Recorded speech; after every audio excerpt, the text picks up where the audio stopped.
we decided to focus on the path less traveled. Because of how Africa is, the materials that come from Africa, they are very durable and tough because of the kind of people we are. In Nigeria, we pride luxury on durability, not just the look and finishing. This is Daniela, a Nigerian entrepreneur known as the shoe architect, and in today's video, we are going to be having a conversation around how she started her journey as an entrepreneur and how she has been able to keep the business afloat in a harsh business environment like Nigeria. Kindly like the video, share and subscribe to the channel.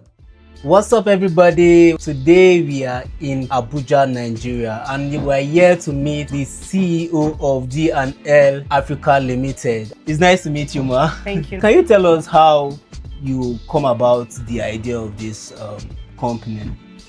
This Leatherworks company, it was birthed from the need to have quality products in Nigeria. So Nigeria was associated with low quality products because the kind of footwears that we were producing when I started this shoemaking, they were really low in quality. People then have not started putting a lot of detailing and efforts into shoemaking production. I started this company in 2012. Oh. Yes, that's around 14 years. Yeah, wow. So that's when I started, and I found out that many of the footwears we were selling in the market, they were always cotton. So that was like a problem. So a problem for me was like a problem for my friends, and I started making inquiries, asking them, why are these footwears not made with quality leathers? And they started explaining that the leathers in the market are not really of high quality, or the ones that are of high quality, they are very expensive and people would not pay. So I started doing my research, and gradually I started discovering and asking people that, would you pay to get a high quality product? Would you pay properly? And they were like, yes. So I realized that when you solve people's problem, when you show people that you have value, people actually come to you for it. So that was how DNL Africa was birthed, and that's how we got here today. Oh, that's interesting. Can you share with us the capital you started with that has grown into the company we see today? So when I started, like I said, I was already doing Ankara bags and wristbands and some other things, but I had not gotten to the place where I can make footwear. So I had one of my clients, one of my customers, that I made a handband for him. So he said, Daniela, because that's my name, he's like, Daniela, I know you can make a shoe, a palm slippers. I usually buy from Benin, that's what he told me. But I think you can produce. I don't want to be buying all the way from Benin to Eboma. I want you to produce a footwear. Let me know how much it will cost, and I will give it to you. I was like, I've never produced a footwear before. What do you want me to do? He said, just do it, I trust you. So I said, okay. And I produced a footwear, did all my research. I produced one of the most hideous, terrible looking footwear that I've ever seen.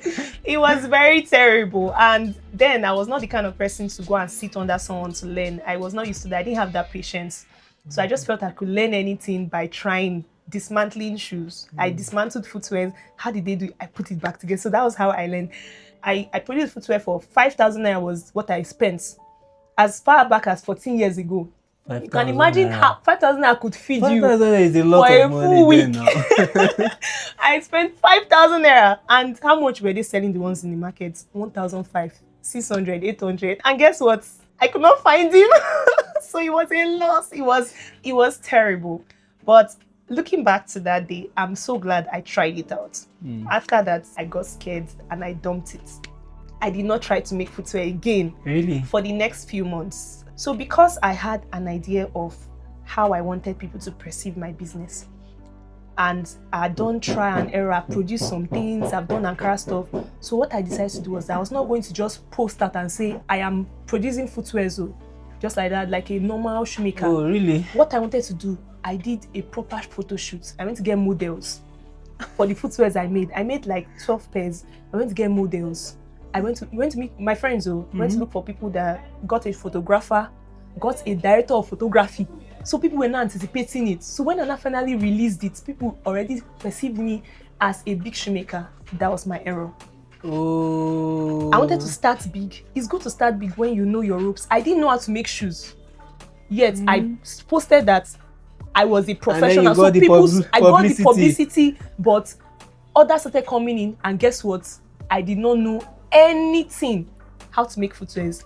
So these were the mistakes I made in my shoemaking. When I finally went to learn, as I'm filing shoes outside, people will be passing and be standing and looking at me. What's happening? So you can imagine how weird it was that women were not making footwear. Yeah, women actually, true. It was only men that were making footwear. It's now that women are not making footwears. True. This was years ago. So what am I saying? And I finally gathered the whole, momentum to say, okay, I want to go and learn under somebody.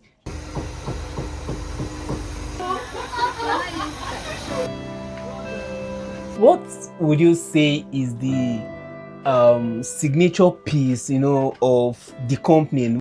I, as a shoe architect, right? Number one, that's the major thing that made me stand out, because what we do is that we relate our footwears to buildings, because I'm an architect, like I mentioned. I'm a building architect with a master's degree. So I'm not just a shoe architect as per, just a nickname. No, it's not a nickname. Like some people say, I'm a shoe doctor and they don't know anything about medicine. No, I'm a shoe architect. I can design a building. I build houses. That's my thing, right? So the idea of comparing a shoe or relating a shoe to buildings in terms of 5 different points. So every good shoe must have structure. Every good shoe must be durable. Just like every house must be durable, any good building must be durable. Any good shoe must be comfortable. That's true. Must be comfortable. Any good shoe must have a good texture. The texture of the footwear. Then any good shoe must be aesthetically pleasing, beautiful to the eye, and balanced. Wow. So just like a house and a footwear, this footwear I'm wearing now, like we produced it, is comfortable for me. I can wear it for a long time. It's balanced, it has good structure, everything, it meets everything. So any shoe that does not meet that is not an architectural standard, it's an architectural piece. So one of the things that made us stand out is that I am the shoe architect. Everybody here designs and builds a shoe according to the mindset of an architect. That makes the shoe to be balanced. There's no way you make, like now, most of these foreign shoes that they import into the country, most times before you know it, the shoe, it starts shaking. It's not structurally, but our shoes, they don't shake. You can run with our heels. We make heels. So that's number one thing that makes us stand out. Number two is that we decided to focus on the path less traveled, meaning that the thing that people don't like to do the most, which is like a big problem in the country, we decided to solve the problem, which is the problem of revamp, repairs. So many people leave repairs for aboki and all this whole roadside shoemakers that are not so good with repairs. They just cut and join. But we revamp shoes professionally as though they were not damaged in the first place, because we know how the structure of the shoe was. So we can remove the problem and put a new face, and it will look as though it was brand new made, because we approach it as though they are brand new shoes. How do you get your leather? How do you source for it? We have vendors that give us very good quality leathers. We've visited them before, and we have vendors in Lagos. We have vendors in Aba. And we also have vendors in other countries that they can send in leathers for us. That's how we get our leathers. Sometimes Abuja do, but not all the leathers we find are in Abuja, but it's still a very good place to get leather. Yes, leathers. How much is the highest piece? Okay, the highest piece in the company, I think, is our bags, our laptop bags. Yeah, they go for, as I think the highest that we've sold a laptop bag is $200. $200 should be close to 300,000. Yes, depends on the size, the function, the quality of the leather, and all of that. Then I think the lowest piece is our wristbands. Our wristbands go for 10,000. That's our lowest piece. Yes. And I could see some bags with shoes, Ankara shoes, Ankara design bags, and with cap and so how much does this set go for? Okay, so for that one, it depends on the size of the bag actually, right? So I think there's a male set. The male set has the Ashoke cap, that's the filler cap, and the slippers. So the slippers is 50, the cap is 15. So but a set together like that can go for 60,000 for a set. So it just still depends on what size of the person. If the person's size is like a very big size, maybe like a size 50, 48, and all of that, it may be just 10,000 naira difference. It is be higher. It just depends on the kind of listen. But if it's a lady that has we orders for an Ashoke shoe and an Ashoke purse, so the purse is 100,000 and the shoe is 100,000. So the set is 200. Okay. Yeah, but if you want to give a discount, we could give for 180. It just depends on the clients and all of that. So Ashoke has this because of how Africa is, the materials that come from Africa, they are very durable and tough because of the kind of people we are. We are not butty and all. So our materials are really tough and they're really durable and they stand the test of time. So in Nigeria, we pride luxury on durability, not just the look and finishing. Okay. So because of how durable these materials are, that's why the prices are like that. They can last you for a lifetime. You can even, your daughters, your children can inherit it. Oh, yes. Wow.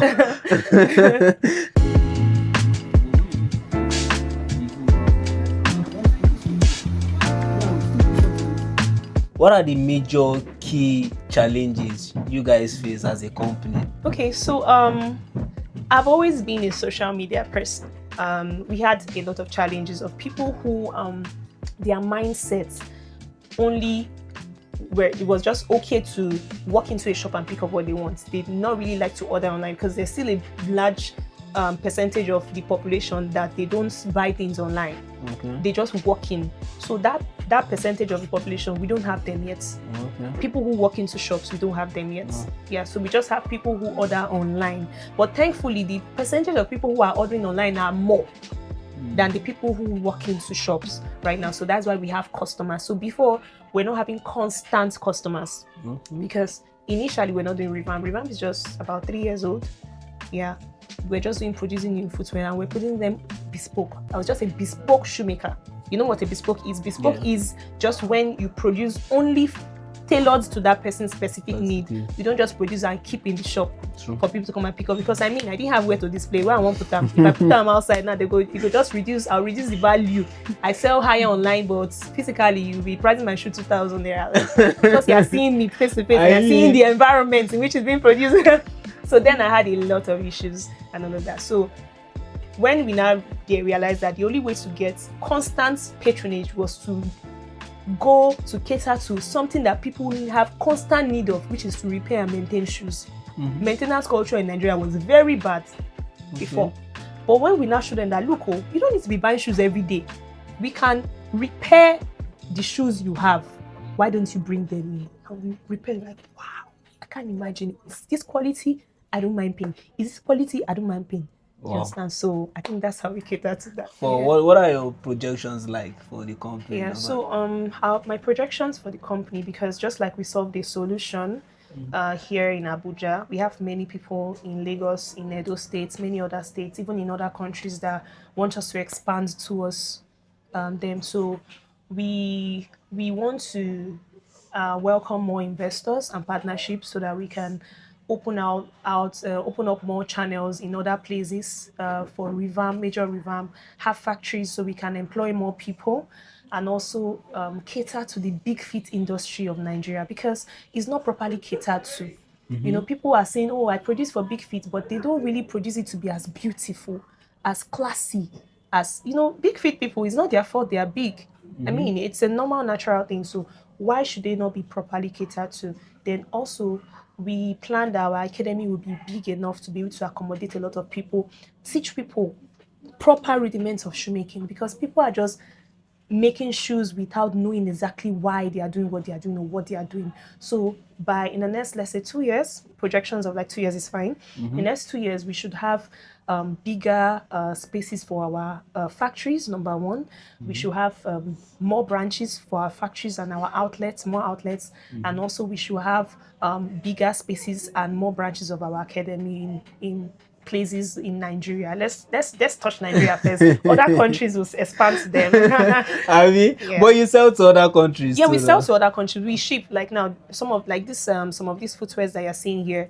They're actually going to the UK. Some are going to the US, some are going to Australia. So these are people, and thank God for social media. So we have a lot of customers on social media. It's our passion to solve people's problem. So it's our passion to push our value to the world. So we cannot do it by just remaining in a space. So we need to expand out and all of that. So that's where we see ourselves.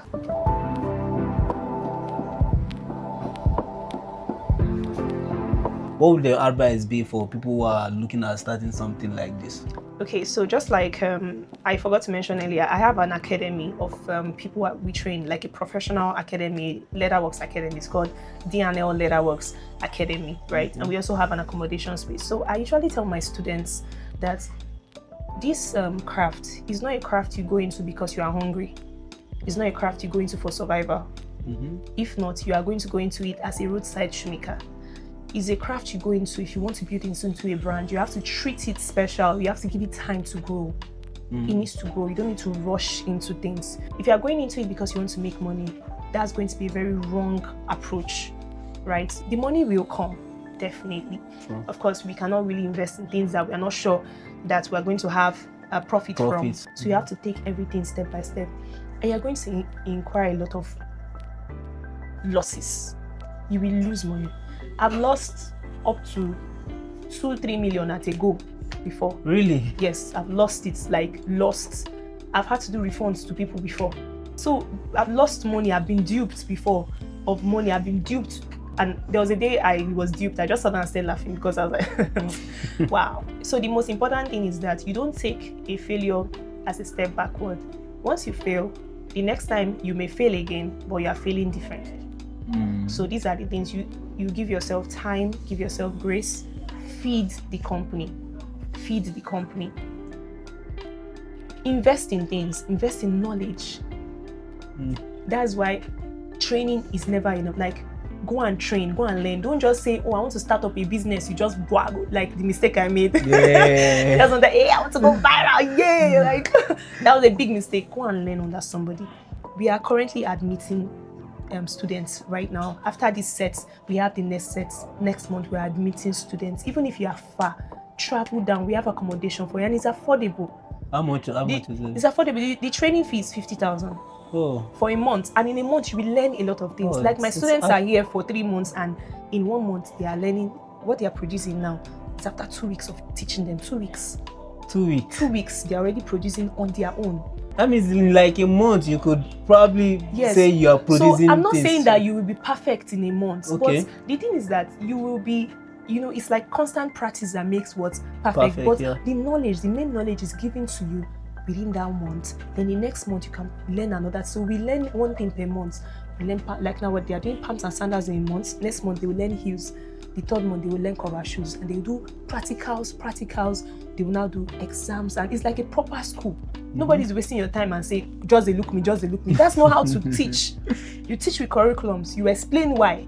You show them examples. You allow them to try it. You go for. So that's how you teach and all of that. So when you're coming, come with an open mind. Just come and register. Anything you want to do, anywhere, even though you don't want to come down, anywhere you want to go and learn, make sure that you subject yourself to learning, and everything's going to be easy for you. Wow. So guys, I believe you've learned so much from this particular video, and I believe you've learned so much from what she has said. We're going to be linking our contact details, in the description box. Do well to reach out to them. If you're looking at patronizing them or investing with the company, hit them up on their social media page, and they will be so glad, to, attend to you. Thank you once again for watching, and until next time, make sure to subscribe, click the like button, and share this video as well, so because we'd like to get more people to see this particular video. All right guys, stay tuned and bye for now.